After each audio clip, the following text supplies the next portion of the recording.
सच्ची रामायण छापने वाले ललई सिंह यादव क्यों बन गए बौद्ध? जय भीम, नमो बुद्धाय।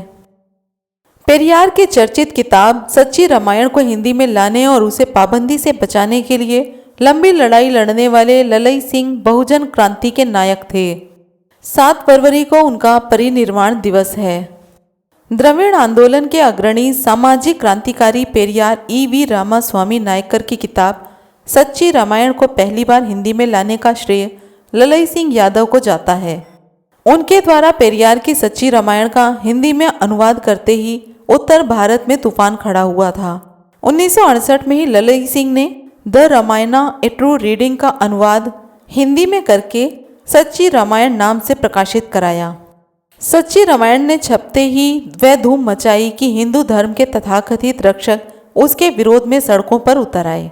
तत्कालीन उत्तर प्रदेश सरकार ने दबाव में आकर 8 दिसंबर 1969 को धार्मिक भावनाएं भड़काने के आरोप में किताब को जब्त कर लिया। मामला इलाहाबाद हाई कोर्ट में गया।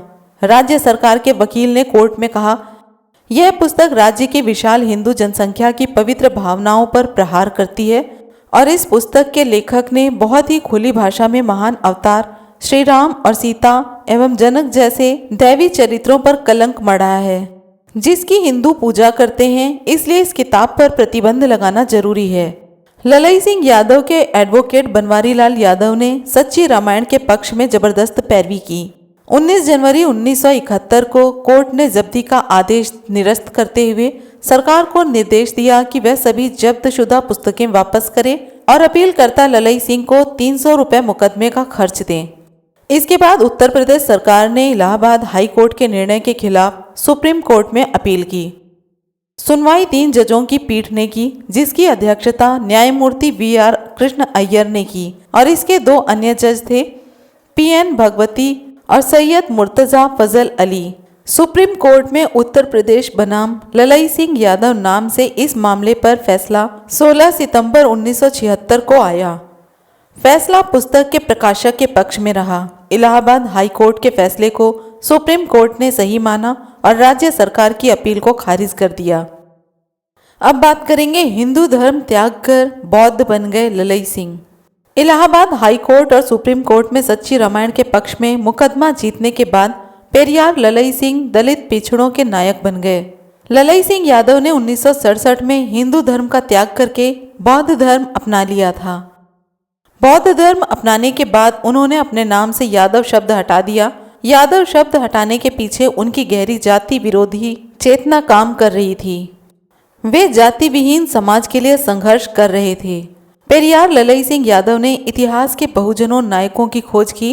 बौद्ध धर्मानुयायी बहुजन राजा अशोक उनके आदर्श व्यक्तियों में शामिल थे। उन्होंने अशोक पुस्तकालय नाम से प्रकाशन संस्था कायम की और अपना प्रिंटिंग प्रेस लगाया, जिसका नाम सस्ता प्रेस रखा गया। उन्होंने 5 नाटक लिखे, अंगुलीमाल नाटक, शंभुकवध, संत माया बलिदान, एकलव्य और नाग यज्ञ नाटक। गद्य में भी उन्होंने 3 किताबें लिखी, शोषितों पर धार्मिक डकैती, शोषितों पर राजनीतिक डकैती और सामाजिक विषमता कैसे समाप्त हो। उनके नाटकों और साहित्य में उनके योगदान के बारे में कमल भारती लिखते हैं कि यह साहित्य हिंदी साहित्य के समानांतर नई वैचारिक क्रांति का साहित्य था, जिसने हिंदू नायकों और हिंदू संस्कृति पर दलित वर्गों की सोच को बदल दिया था। यह नया विमर्श था जिसका हिंदी साहित्य में अभाव था। ललई सिंह के इस साहित्य ने बहुजनों में ब्राह्मणवाद के विरुद्ध विद्रोही चेतना पैदा की और उसमें श्रमण संस्कृति और वैचारिकी का नवजागरण किया। अब बात करेंगे उत्तर भारत के पेरियार कहलाए ललई सिंह। उन्हें पेरियार की उपाधि पेरियार की जन्मस्थली और कर्मस्थली तमिलनाडु में मिली। बाद में वे हिंदी पट्टी में उत्तर भारत के पेरियार के रूप में प्रसिद्ध हुए। 1946 में उन्होंने ग्वालियर में ही नॉन गैजेटेड मुलाजिमान पुलिस एंड आर्मी संघ की स्थापना की और उसके सर्वसम्मति से अध्यक्ष बने। इस संघ के द्वारा उन्होंने पुलिस कर्मियों की समस्याएं उठाई और उनके लिए उच्च अधिकारियों से लड़े। जब अमेरिका में भारतीयों ने लाला हरदयाल के नेतृत्व में गदर पार्टी बनाई तो भारतीय सेना के जवानों को स्वतंत्रता आंदोलन से जोड़ने के लिए सोल्जर ऑफ द वार पुस्तक लिखी गई। ललई सिंह ने उसी की तर्ज पर 1946 में सिपाही की तबाही किताब लिखी, जो छपी तो नहीं थी पर टाइप करके उसे सिपाहियों में बांट दिया गया था। लेकिन जैसे ही सेना के इंस्पेक्टर जनरल को इस किताब के बारे में पता चला, उसने अपनी विशेष आज्ञा से उसे जब्त कर लिया। सिपाही की तबाही वार्तालाप शैली में लिखी गई किताब थी। यदि वह प्रकाशित हुई होती तो उसकी तुलना आज महात्मा ज्योतिबा फूले की किसान का कोड़ा और अछूतों की कैफियत किताब से होती। जगन्नाथ आदित्य ने अपनी पुस्तक में सिपाही की तबाही से कुछ अंशों को कोट किया है, जिनमें सिपाही और उसकी पत्नी के बीच घर की बदहाली पर संवाद होता है। अंत में लिखा है, वास्तव में पादरियों, मुल्ला मौलवियों, पुरोहितों की अनदेखी कल्पना स्वर्ग तथा नर्क नाम की बात बिल्कुल झूठ है। यह है आंखों देखी हुई, सब पर बीती हुई सच्ची नरक की व्यवस्था सिपाही के घर की। इस नरक की व्यवस्था का कारण है सिंधिया गवर्नमेंट की बद इंतजामी। अतः इसे प्रत्येक दशा में पलटना है, समाप्त करना है। जनता पर जनता का शासन हो, तब अपनी सब मांगे मंजूर होंगी। इसके 1 साल बाद ललई सिंह ने ग्वालियर पुलिस और आर्मी में हड़ताल करा दी, जिसके परिणाम स्वरूप 29 मार्च 1947 को उन्हें गिरफ्तार कर लिया गया।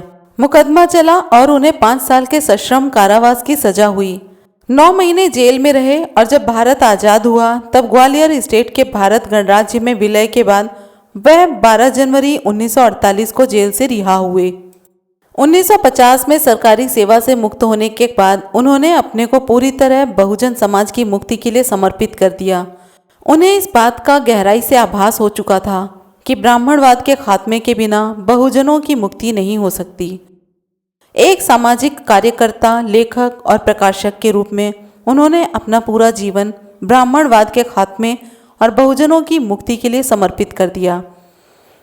7 फरवरी 1993 को उन्होंने अंतिम विदा ले ली। तो आज हमने देखा कि पेरियार ललई सिंह ने बौद्ध धर्म क्यों अपनाया। ये वीडियो रिक्वेस्टेड वीडियो थी। आपको भी किसी महानायक के बारे में जानना है या उसकी वीडियो देखनी है तो आप हमें कमेंट बॉक्स में कमेंट कर सकते हैं। वीडियो अच्छी लगी हो तो लाइक, कमेंट, शेयर करना ना भूलें। हमसे जुड़े रहने के लिए, हमें प्रोत्साहित करने के लिए चैनल को सब्सक्राइब ज़रूर करें। फिर मिलेंगे अगले वीडियो में। जय भीम, नमो बुद्धाय, जय संविधान।